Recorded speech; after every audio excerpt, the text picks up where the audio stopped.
Do you feel stuck living a life that you just don't enjoy?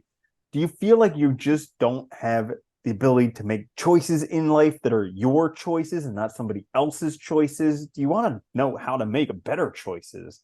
Would you like to know another sentence that has the word choices in it? Well, you're in luck because today's episode, we're going to be talking about choices, existentialism, and stoicism. This is the Oh, Existential Stoic Podcast. I'm Randy. That's Danny. What's going on, Danny? what's up, Randy? Danny, so you Yeah, chose this episode. Why on I earth know. would you make that choice? And how did Well, you one, make the choice? I like long titles. No, Uh, also, I do, but yeah. I was reviewing existentials again because I'm teaching a summer class, and I was thinking about it, and in Stoicism, you get that, the favorite thing people love to talk about is the dichotomy of control and what's within our realm of responsibility, what we have power over, right? So like our what we actually do, our actions, our feelings, how we respond to things, that's all crucial. And existentialism and authenticity, a big focus for all of them is choice and the way in which choice and actions, not only say who we are in the world, but also through them we make ourselves, right? And I think there's a really nice overlap between the two. And I think understanding that can help people kind of live their own life because it is really crucial to get clear about like what matters to you, and why you're doing the things you're doing and empowering people to make choices that actually are for them, not for anyone else, not influenced by the world, and recognize the power we have as individuals and agents to like live our own lives. We can do anything. And I think we forget this so often. Like it is so easy to like find yourself doing things because you think you're supposed to, or because somebody wants you to, or because you feel obligated, or you don't know what the hell to do. And before you know it, you're living somebody else's life. You're not living your own life, and life sucks. yeah. Yeah, I think that's a very interesting point because like the existentialists, there's no meaning to life. And so therefore any choices that you make, they're really meaningless. So it doesn't matter. Yeah. But that's completely opposite to what society wants us to think about choices. They want us to think that you have to make the right choices. You have to go to the right schools and meet the right person and do the right this, and as if there's a definitive right this or right that. And also that you can't make mistakes. Yeah, exactly, right? Like you're supposed to have it right all the time and never fail and always do the right thing. And it's funny because that sense of right and wrong is really just a way to control people to become a certain type of person, to fit the norm, to conform to society, not cause problems. And I think, like you were saying with the existentialists, you're right. Like choices on the one hand, they don't have any meaning. On the other hand, the meaning they do have is what we give them, right? So they can be very meaningful and they can build to a really important sense of like who we are once we define ourselves.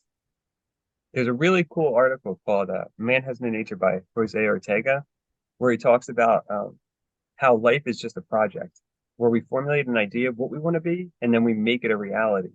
And I always like that way of thinking about it because, if you don't have a sense of who you want to be and you don't have a clear idea of what you want to become, somebody else is going to decide that for you. Mm. And it kind of really emphasizes the importance in which we have to kind of define ourselves in the world. Hmm.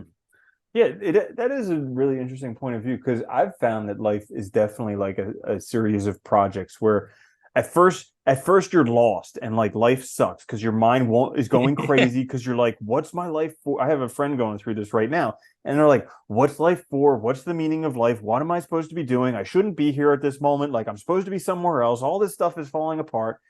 And it's like that's basically like the pinnacle of the wave where it's as bad as it gets. And then all of a sudden you have an insight somehow and you're like, "Oh, yeah, that's the direction. Duh, clear." And you just go in that direction and then all of a sudden stuff starts working out, it gets really good. And then you get to the other pinnacle where it's like, "Oh, life is perfect. I figured it out finally, last time ever. Not going to have to deal with that stuff ever again." And that's the other pinnacle right before life smacks you upside the head and you go right Yeah. back to the other one. Well, that's what I like about his idea of projects. Is like it's like it's like a work in progress, right? So it's something you're building. There might be mistakes. It's like, potter's wheel, like we're like the clay, right?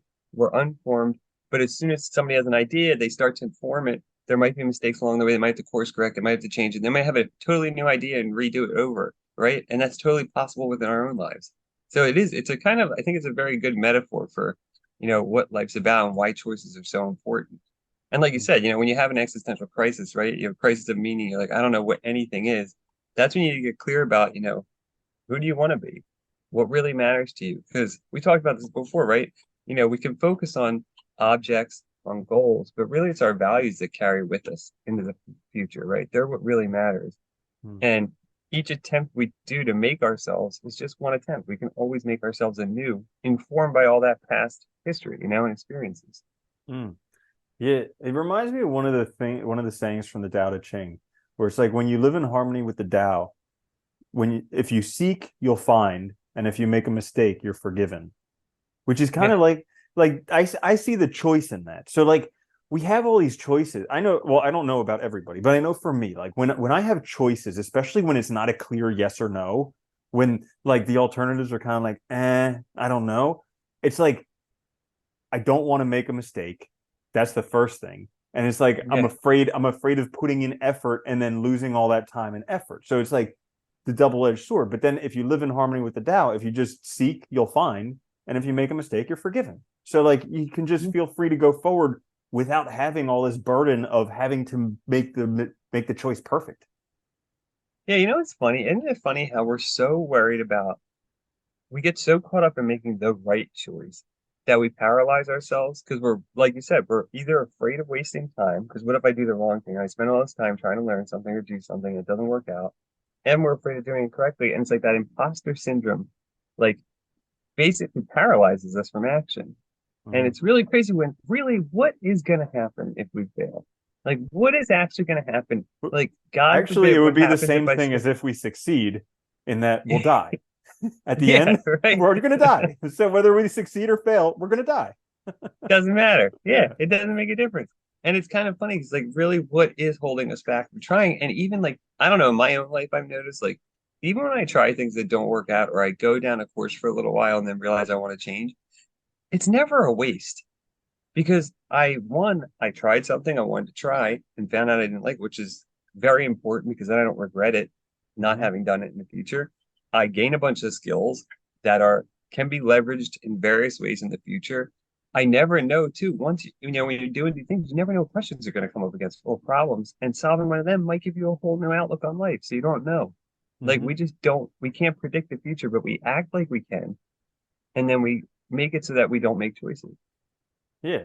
And like even failing or making a mistake, you can learn so much stuff from it and can be beneficial. Like for instance, there was just this course that I signed up for that I thought for a long time this is what I wanted to do, but it turns out it's not.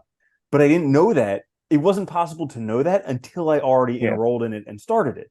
So because I enrolled in it and started it and found out then this is really not the direction that I want to spend my time and energy, I lost some money. I made a mistake. But you know what? It was so cool in that moment when I was there to be like, this is really not what I want to do. And then it was like, wow, I can actually see what I want to do. Not like, and not feel the burden, the obligation of being like, well, I already signed up for it and I lost some money because I did. It's like, I actually get to choose. Yeah, yeah, still lost money. Sucks. But you know what? Yeah. I have my time. I was able to learn from it. And I didn't waste all that time and energy, especially doing an obligation that I didn't want to do. Well, you thought about it in the time, right? And you made the right choice for you. And I think that is like a crucial example because, you know, look, most of us, the way we decide what we have to look at examples in the world. We see other people doing things, we think, oh, that looks cool. I'll try that.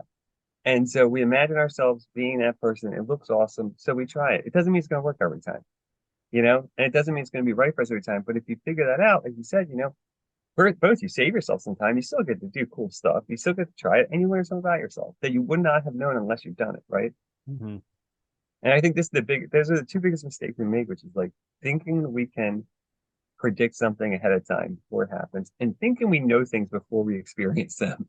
Like that's Mm-hmm. the other like crucial error we Yeah. all make, Yeah. where we have biases, judgments, and they prevent us from actually doing what's good for us or maybe right for us or trying new things.